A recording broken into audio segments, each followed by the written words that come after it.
Ladies and gentlemen, may I have your attention, please? Ready for an adventure? Whether you're revisiting cherished moments or planning new escapades, Nostalgic Travel Talks is here to inspire your wanderlust. Let's take off. Hello and welcome to Nostalgic Travel Talks. Today, we're going to talk a little bit about studying abroad, and we have a special guest with us today. This is my son, Alexander Johnson, and he has been lucky enough to go on a study abroad trip to Rome when he was in college. Alex, thank you for coming on and talking to us about this wonderful, interesting topic. Yeah, of course. Well, thank you for having me. I appreciate it. Always good to see you, and I'm just glad that you were willing to set aside some time and talk about this. Yeah, of course, of course. Anything for you, Mom. You already know that. I appreciate that. So I guess we'll just jump right into it. Why do you think study abroad is relevant? Hmm, that is a good question.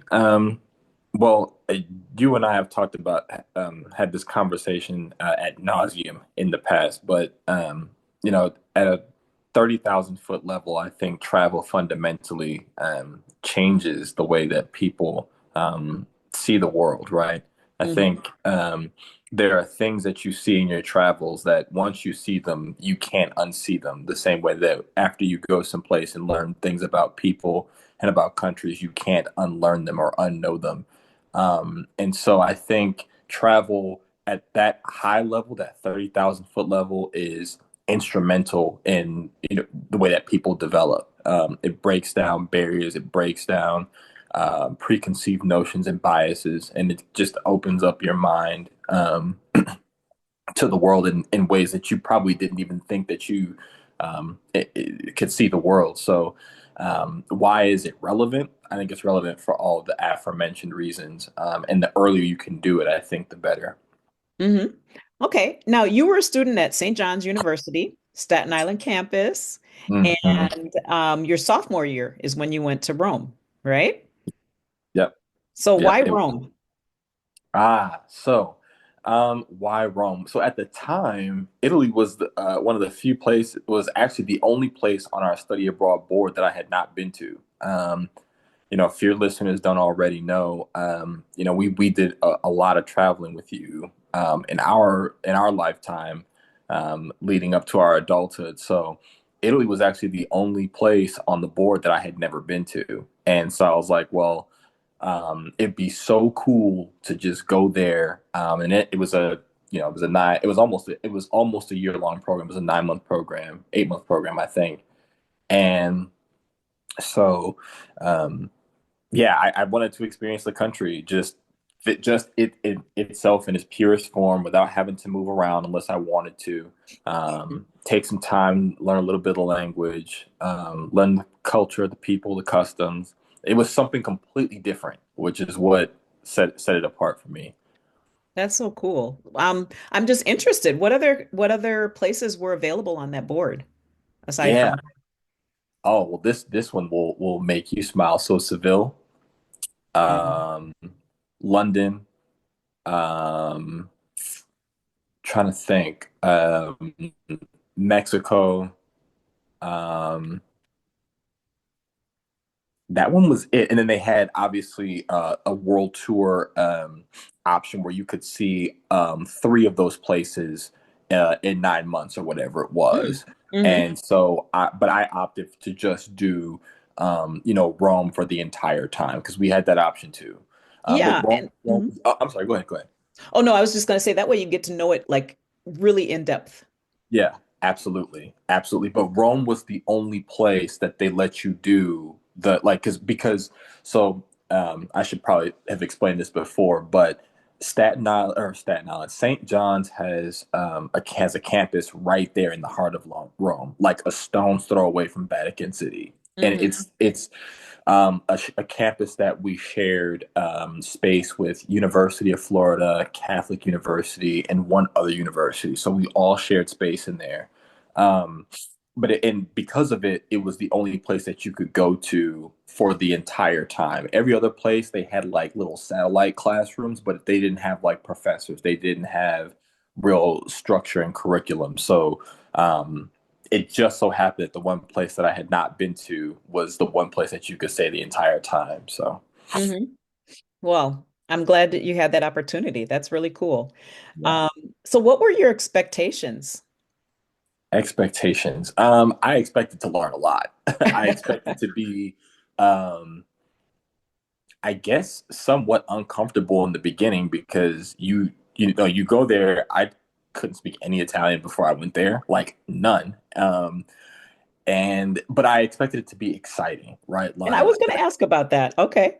Yeah, I expected it to be absolutely exciting, like enchanting because it's Rome. Like there's so much history. Hmm. Um, just a place where I could go explore. And for me, that really having that opportunity to go out there and explore was, so big for me and so big for the way that I like to learn Hmm. that I was like, yeah, and it obviously it met all of my expectations and then some. But I think those were some of the kind of the initial thoughts and feelings I had when thinking about it. Hmm. Well, when you talk about that, like not speaking the language at all, and I think to a lot of people that would be really intimidating to go someplace where you don't speak the language and to have to learn how to maneuver. Was it a quick transition? Like when you were learning, did you just how can you describe a little bit about that? Yeah, for sure. So I was super lucky.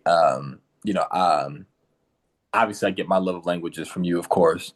Um, and so for me, it was a challenge, and I love Mhm. and I have to be challenged. I love to be challenged. Um, I knew that it's a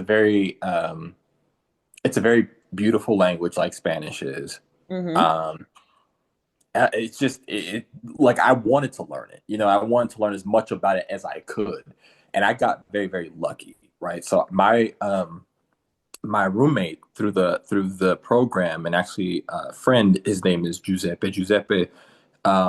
Is Giuseppe's family is actually from Calabria, which is a region in the south, and he would work with me like every day.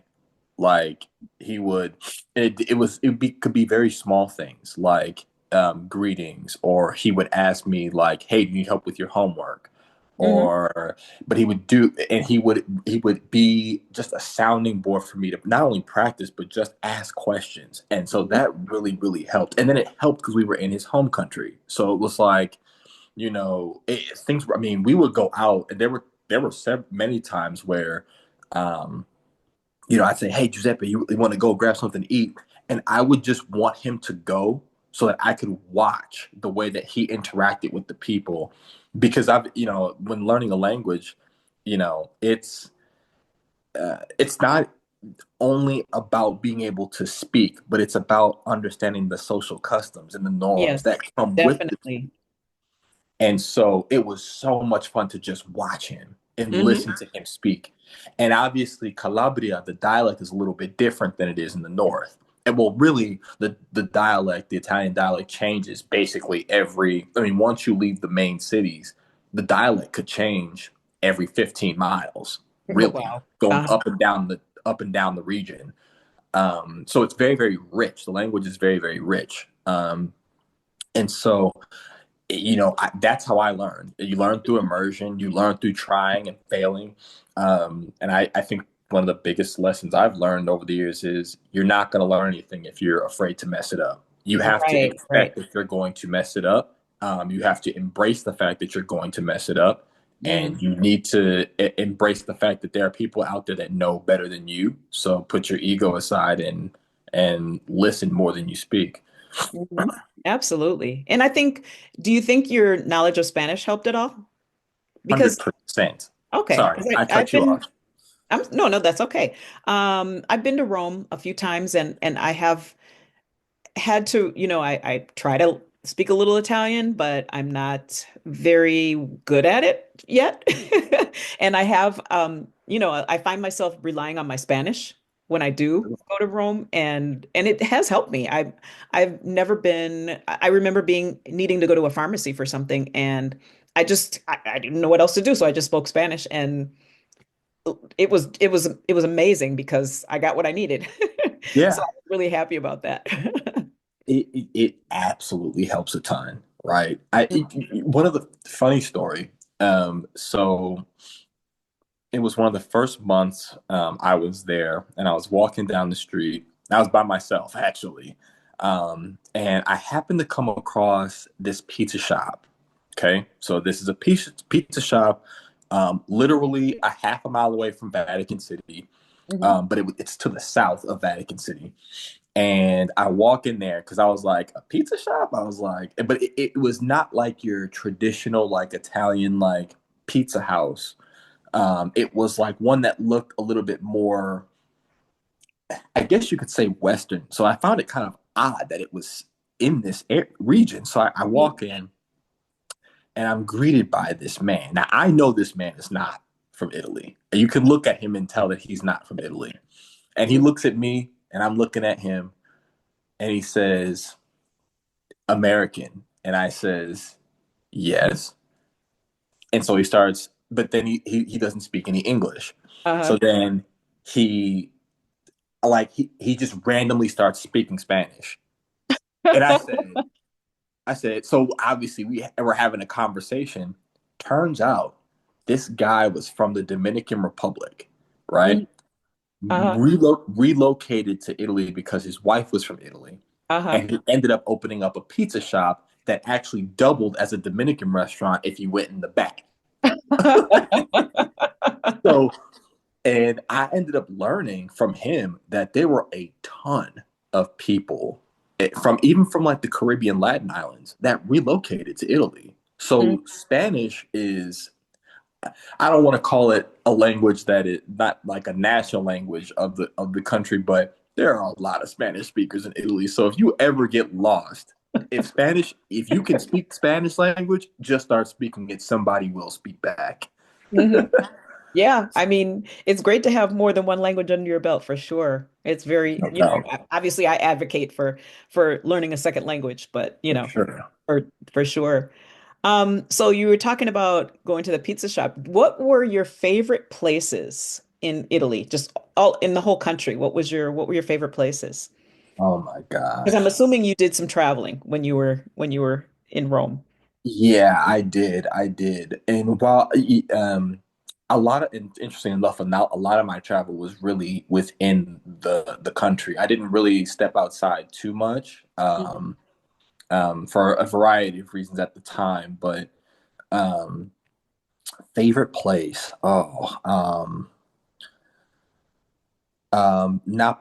Naples, definitely Mhm. up there. Um, um, Tuscany. Um,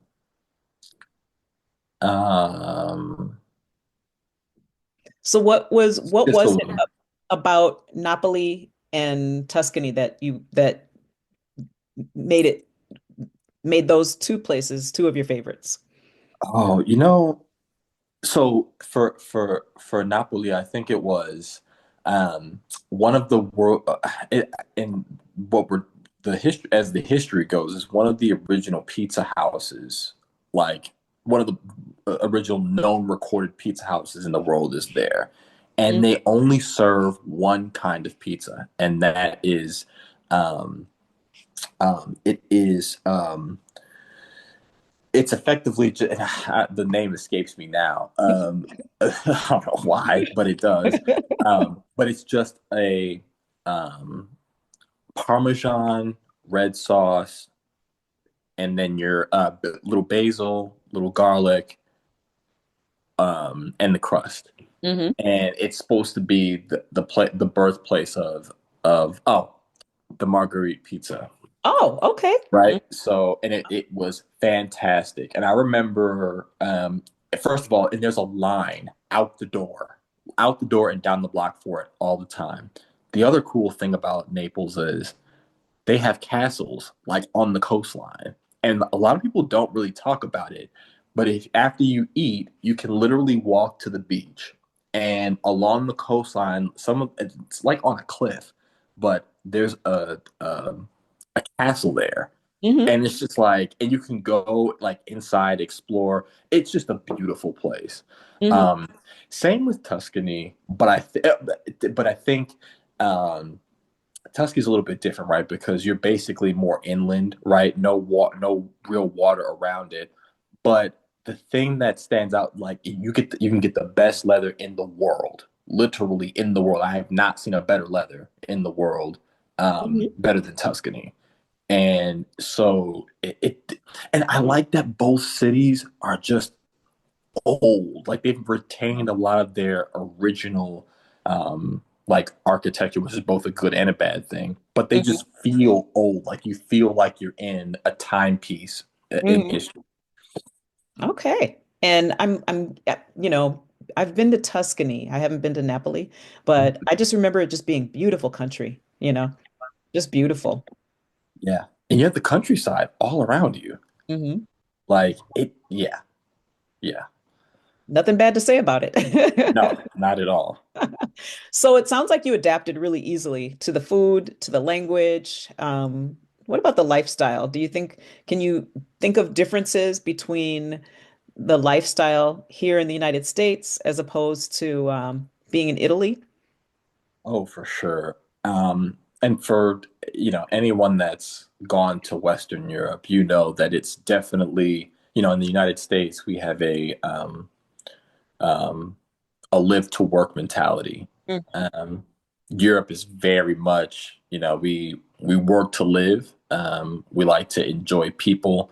We like to enjoy food. We like to enjoy experiences, and that is permeates through the culture. Um, I think that's the biggest difference, right? And because that attitude permeates throughout the entire region. People work hard. Don't get me wrong. They work hard for sure, but they Mhm. don't live to work the way that we do here. Mhm. Um, and effectively, we live to work here, and people tend to live in some ways they live better than we do in some of those places where they work to live. You know what I'm saying? Because they're just Mhm. happier people in Mhm. general, and that's something that absolutely shines through. Mhm. Okay. So that's how the lifestyle was different. Do you think the educational system was different in Italy? For sure, for sure. So interestingly enough, I actually volunteered as an English teacher at a school in Italy that was not in Rome, downtown Rome, actually. That was not far from where I was living. Actually, um, the school was only 2 miles away, Mhm. and it was me and my friend Dusty Rose. Yeah, that is, yes, her government name, which is why I will never forget it. Sweetest girl in the world, from I think she was from Cocoa Beach in Florida, Hmm. and we went there twice a week.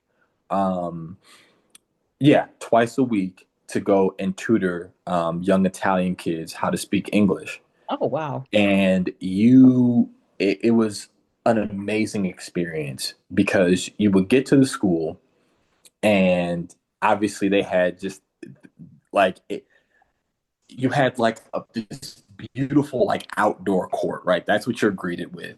Hmm. Waterfalls, like all like little waterfalls like in the center. And it literally feels like you're walking into like a fairy tale book school. So from that first like walking up to the school, it's different.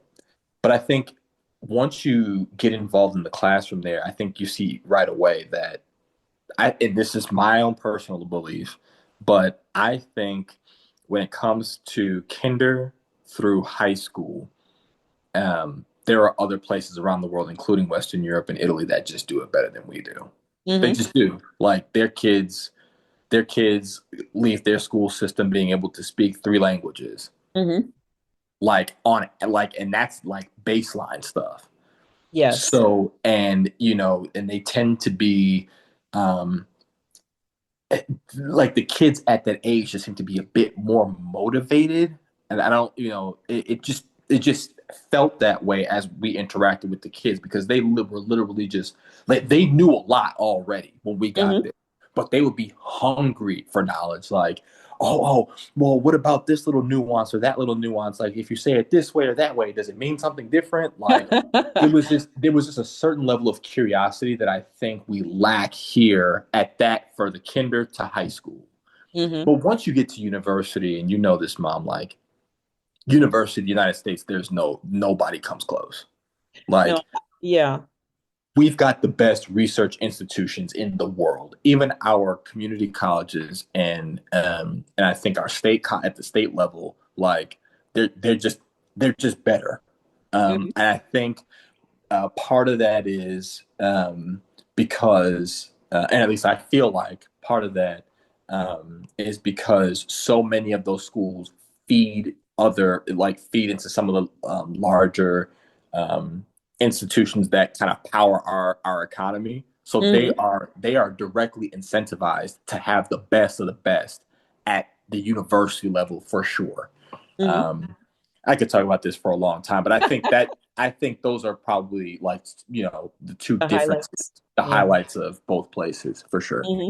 Okay. Very cool. Do you now, with all of this experience that you've had in there, I'm sure you had lots of significant moments. Can you think of any like traditions or festivals or, things like that that you attended that stick out in your mind? Something Sure. something that would be totally different than something that you experienced in the United States. Yeah, I think one so an example, obviously I went to school at St. John's, New York City. One of my favorite festivals that I loved to go to when I lived in New York was the San Gennaro Fest in Manhattan, which Mm-hmm. is the big um, Italian heritage and community festival that they have toward the end of the summer. So you would do San Gennaro when you would be getting back to school, right? Like if you decided to leave to go home for the summertime and come back, that was the first real big festival you were greeted with, and it was always a fun time. Hmm. Um, we we did. There was I can't remember the exact name of it, but it was near Trastevere, which is just is a town. It's like it's so like if Rome was a county, Trastevere is like a city within the larger county, and it Okay. was the only thing that separated like Rome slash like downtown Rome and Vatican City from Trastevere was really just a bridge. Hmm. And so there was a festival there that reminded me so much of San Gennaro, but it was obviously super, not to say the one in New York is not authentic. It absolutely is. You can't get any closer to authentic Italian everything than that festival, because it's literally, families literally putting their culture out in the street. Hmm. But to experience something so similar and so raw in Rome or Trastevere, Italy, general, it's just a different feeling, right? Like it's you have that same energy, that same pride, but to literally be in the region where the festivals or at least the concepts originated, is just a different feeling. It just is. Hmm. And for me, you you have kind of like a sense of pride, really, because it's like, wow, like that's really cool. Like, Hmm. so it's yeah, that's definitely one of them, one of the highlight moments. Hmm.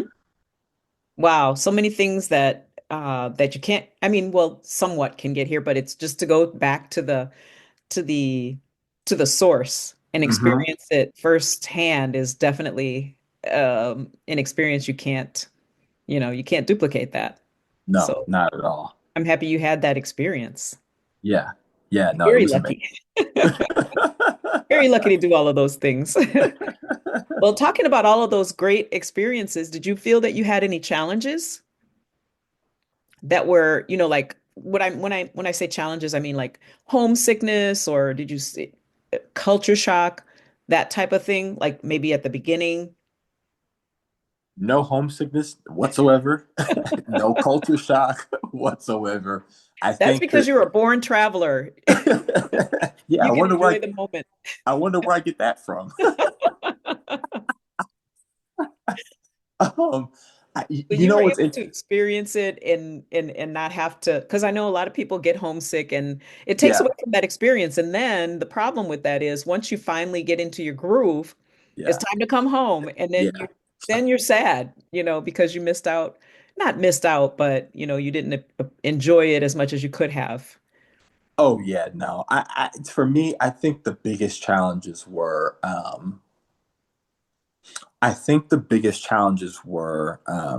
making sure I had enough to eat at the time Mhm. because I was 19 and literally still growing. I didn't know it at the time, but I was still growing. A good eater Um, too, a great yeah, eater. yeah, much bigger eater than I am now. And also too, I think the most important thing that the one of the most important pieces of advice, and I would actually give this to I give it to my younger friends now, my younger group of friends now. But when I got back to the States after doing the study abroad, I was telling people this at school. I was like, make sure you got enough money to go, Hmm. right? Understand what the cost is of being there. It luckily, I had you and Dad to really, really help pull me along, especially at the end. But I think making sure that you have enough money to do the things that you need to do and want to do, right? Because there are things that you need to do when you get there too, like handling stuff with your visa. Like, we had to go in every I think it was 2 months or something like that, and go and get, things renewed and work permits re-evaluated. Those things cost money. Hmm. Um, if you want to travel, obviously that costs money. Food obviously costs money. And um, I think making sure that you have enough resources to enable yourself to do all the things that you need and want to is incredibly important, and was one of the challenges. But I think that was more, I think, of a challenge getting like toward the end. But Hmm. um, yeah, Yeah. I would say that was probably the biggest challenge, honestly. Hmm. Oh, definitely. And especially when you're getting there and you don't know how to, not necessarily you, but just knowing how to budget for all of that and prepare and plan ahead, all of those Yeah, things. Yeah, because you don't yeah, want to go someplace and not be able to really fully enjoy it because then that's a missed opportunity. 100%. Yeah. And I 100%. know that when you were there, you had a lot of experiences. Like, is there anything that stands out? Like, well, tell me about, I know you went to a couple of other countries while you were there. Yeah, yeah, definitely did. So I obviously went to go visit Miss Lueda and Javi in Spain. Did that for, I think I might have been there about a week, maybe a little over a week. Um, Ended up taking some time, had a 2 week stint in Turkey. That was amazing. Got to go to Budapest. Um, got to oh got to go to Syria for about 48 hours.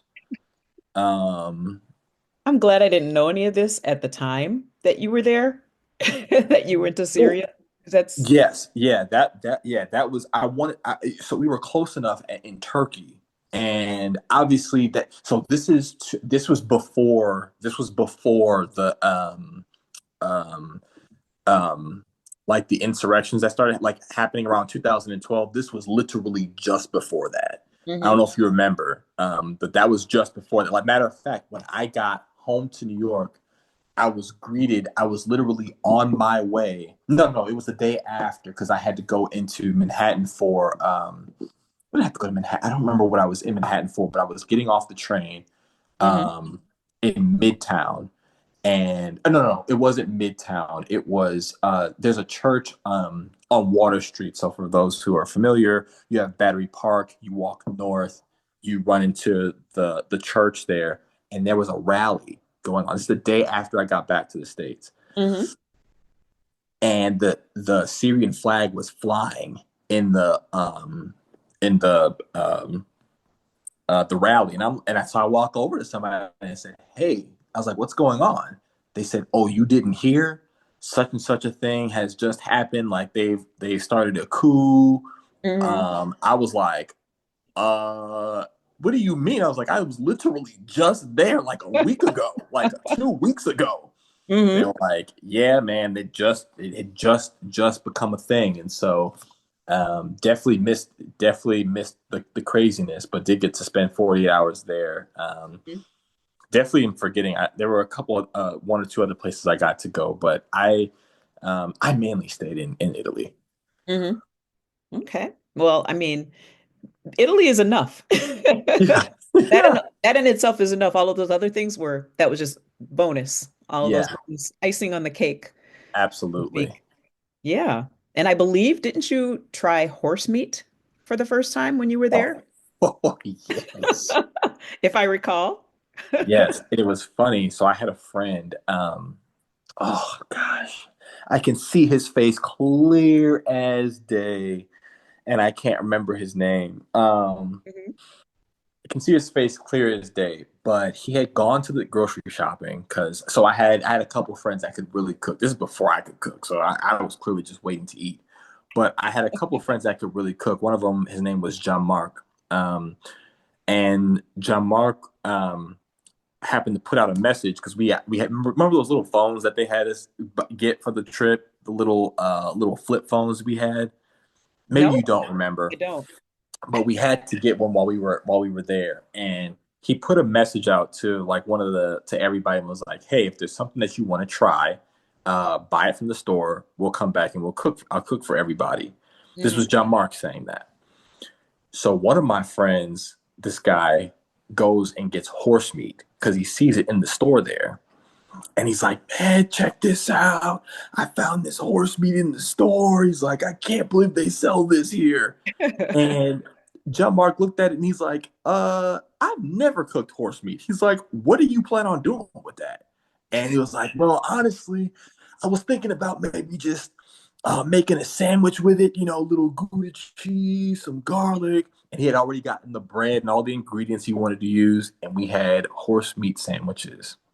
Okay. And it ended up being great. Now, the kitchen was more like a kitchenette, but we had a kitchen Hmm. that had a couple burners. There was a microwave, and then like this table. And it was funny because the table was basically as big as the room, but you made it work, even if you Hmm. had 10 or 11 people that needed to sit down. But we sat there and had sandwiches, and Okay. it was so And good. is that how do you know how they tend to prepare horse meat in that area, or were you just No idea. It was literally a trial by fire kind of a I'm cooking assuming it was a experience. popular dish. It was If it pretty was good. available in the grocery store. Yeah. Oh no, for sure, for sure. It was definitely it was a thing. It was a real thing, and it was really good. So I can't Okay. complain. Well, you lived through it, so that's the important thing. So I already know the answer to this question, but how do you think travel has shaped you? Do you think it has inspired your career aspirations, your future travel? Mhm. What do you think? Yeah. Very easy question. Yes, it absolutely is. Completely reshaped my life, I think, because it gave me a framework or a lens that has helped me to the see see things in ways that other people can't see them. Or and I think it's also given me um a different kind of patience with people. Like there's a lot of impatient people in the world. Hmm. Um and I think being able to see and experience different people in a different culture gives you just a different level of patience after a certain amount of time because you need people to be patient with you in Hmm. those situations, right? Especially when you're a foreigner. Um, Absolutely. Yes. and again, I lo- love my home country, but we are not very patient people, particularly Oh, when we're dealing with people in cultures that we don't understand. And so, I think it's changed me and given me just an insight into the world that I know I couldn't have gotten otherwise. And I think it. at the end of the day, I think it gives you a certain level of bravery too, and courage to do things. Like if you do something like that, there isn't anything in the world that you can't do. You know, there's nothing. You should never feel like you can't achieve something or do something because you just went and immersed yourself in a culture that's not even your own for Right. X amount of time. Hmm. So if you can do that, you can do anything. Yeah, for sure. And when I think about study abroad, I feel like it would, I wish everybody had that opportunity. I wish every student had the opportunity to study abroad, you Yeah, know, or if not study abroad, like for a whole semester, at least go out of the country, you yeah. know, for just to see how different people live, Um, that would be a great thing. I would It love to. should it should honestly be a requirement in our school systems. Absolutely. It should be a requirement of world education that you need Yes. to go and spend time in another place. Yeah, I think the And world would definitely be a different place if everybody had to see how different people live and just appreciate different cultures and different ways of thinking, all of those kinds of things. there's no doubt about it. That is an absolutely 100% the truth. Hmm. No doubt about it.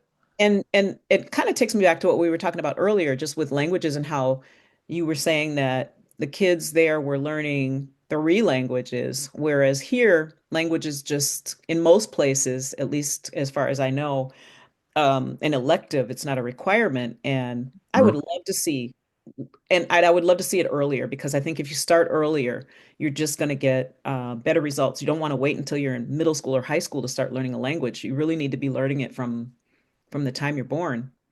So, There's no doubt about it. But you know what though, and you're not wrong at all in what you say. Right? It's obviously been proven that it is so much easier for people to grasp and hang on to language the earlier that they're exposed to it. But I fundamentally believe that it is never too late to learn another language. It can be harder because you are more set in your ways after a certain amount absolutely of right. time, Hmm. but it is not impossible. And to be honest, like I said, I think the biggest thing with languages, and again, I fundamentally believe this, when you learn how to put your ego aside Hmm.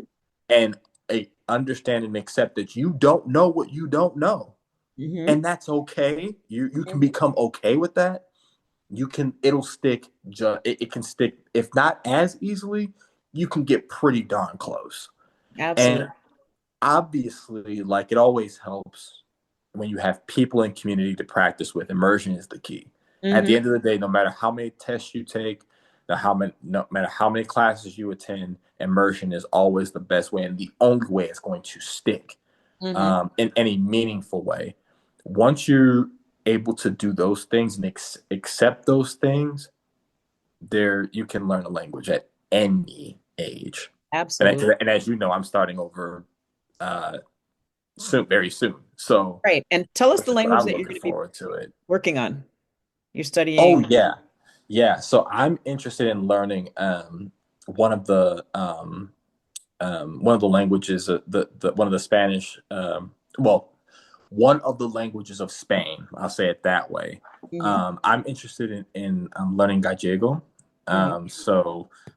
I found like a small like community here in the Bay Area that I think I'd be, and I haven't reached out to them yet or reached out to the group yet, but I plan to see if there are, obviously like classes and ways that you can engage and learn it. Because I think it's a beautiful language. Not many people in the world can speak it. I think there's like something like 3.5 million people around the world that speak it. I think it's 3.5 million. Hmm. Um, I should I can always revert back to you, and you can put this in an edit once I get the exact number. But I think it's 3.5 million people Hmm. that actually speak the language in the world. But it's basically um, a mix. You have Spanish influence, you have, um, and I want to say Portuguese influence, and I think those are the two most dominant influences on the actual language itself. I Hmm. think there might be. I don't think it's like Catalan. I don't think there's like any Basque that has any influence on it. I'm not 100% sure anyway, but I know that those. I believe that it's Spanish and Portuguese that have the greatest influences on the language. Okay. Well, that makes sense because of their location too. Hmm. Exactly. Okay. Well, I wish you lots of luck in that, in Thank you. your pursuit of language. I appreciate it. And I want to go, I would ideally love to go back to Italy for 3 years, 2 or 3 years to be able to work on the attack because I haven't used it in 13 years. So I don't speak any more of it now, but I can still read a little bit of it. I absolutely can still understand it when I hear it, but Hmm. the speaking part is not there at all. Yeah. So I would love to be able to spend 2 or 3 years there to really work on it. Hmm. Okay. Well, I hope I get a chance to go with you, You should or at absolutely least visit you. you should absolutely do it. Will do. Okay. So now it's time for quick questions. I have just a couple. Yeah, Let's see what you think about this. Favorite food in Italy? that's tough, man. That's tough. This is gonna sound very Western, but it's the pasta, and not just like pasta like you go to you know a Carrabba's or a Cheesecake Factory. I'm talking about homemade pasta, like at a family-owned restaurant in Hmm. Italy. That pasta is different. It I is know. Oh so my good. God. It's just, and it's just, oh, I can think back to the pasta there, and there's nothing that compares. Like, I mean, stuff can come not even really close. I mean, I guess it just depends on where you are, but you know, it's just like you got to go back if you really want that good food. You got to go back.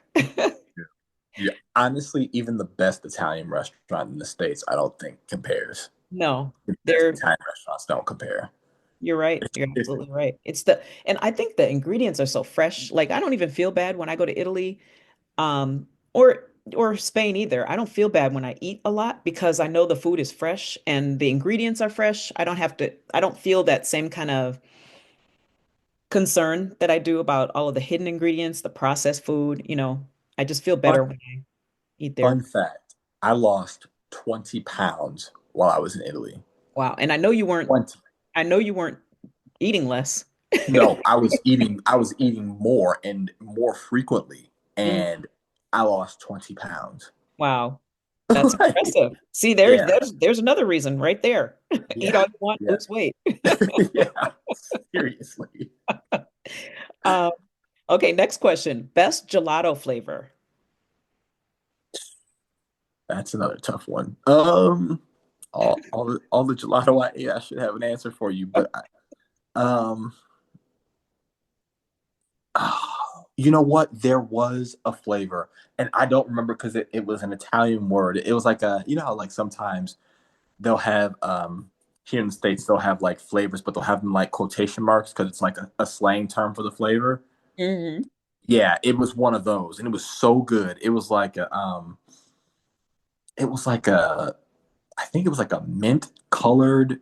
It was so good. I can't remember the name of it now. Because like I said, it was an Italian word that I saw it in, and but I can't remember. I cannot remember. That was my favorite one. My favorite. Okay, But you know what? For those who have never gone, if you go, you can never go wrong with chocolate. that's true. Yeah, if you're into chocolate, Yeah, you because can never. I think my favorite was like cappuccino. Yes. Oh, the cappuccino is so good.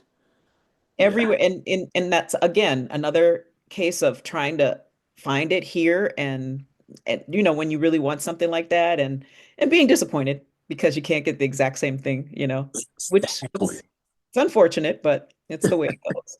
Yes. Yes. Do you have any dream destinations, places that you would like to visit that you haven't gone to yet? Oh my gosh, yeah. Cappadocia, um, Sri Lanka. Um, I want to go to um, obviously the continent of Africa. Hmm. Um, and I guess another fun one to throw out. Um, um, Monaco for F1. Hmm. Okay. Oh, you want to go during F1 season? Yeah, I would love to go watch a race. Okay. Well, I wish you the best. I hope it happens for you. That would be great. So I want to thank you again for joining me on this episode. I guess the takeaway for me is that, and I think we've kind of alluded to it a couple of times, it's just really important to get out there and see the world. Hmm. See see something different than what you're used to. Doesn't matter where, it doesn't matter, if you speak the language or not. I would definitely do my research before going because I want to know what I don't, I mean, I want to know how to have the best experience. Hmm. But I always talk about this cultural immersion. It's just really the best way. Go someplace, meet the locals, do all of those things. Yeah, absolutely. Absolutely. it is wildly important and I think absolutely essential for our development as human beings. Hmm. Flat Yep. out. No two ways about it. None at all. Well, again, as I said, I greatly appreciate you taking the time to to talk to me today, and I look forward to some travel very soon, the two of Yes. us. Thank you for having me on. I appreciate it. Of course. Thank you for tuning in to Nostalgic Travel Talks. I hope today's episode inspired you to dive deeper into your next journey. If you enjoyed our conversation, don't forget to subscribe and leave a review. It really helps others discover the show. And if you want even more insider tips, exclusive travel deals, and personal stories, sign up for our newsletter. Just head over to my website, nostalgictravelco.com, and hit subscribe. Until next time, keep exploring and keep making those unforgettable travel memories.